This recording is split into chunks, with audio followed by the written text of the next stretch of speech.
Eno, onda je septička jama. Tu i trpuje, tu i septičku jamu. Ništa nije tu dok je zagađen bunar. Ne samo Zoričin, već i mnogi bunari u selima u okolini Leskovca nemaju ispravnu vodu. Meštani ih koriste za navodnjavanje ili kao ukras u bašti. Ima mnogo septičkih jama ovdje, jer nemamo kanalizaciju, to je problem.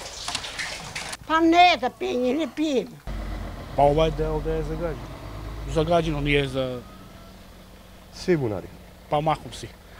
Na odeljenju hemodijalize u Leskovcu u poslednjih nekoliko godina sve je više pacijenata. Oni sumnjaju da je i neispravna voda doprinela da se razbole.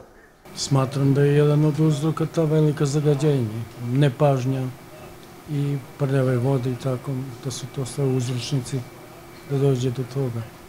2 do 3 puta nedeljno na hemodijalizu dolazi oko 120 pacijenata. Sve nam je više nepoznate patologije, mi verujemo da zaista postoji to zagađenje, postoji hemijsko, biološko ili kako iz drugo. Jedan vezano za neurednu ishranu, neurednu vodu koja utiče u krajnjoj liniji i na bubrežne i ostale bolesti.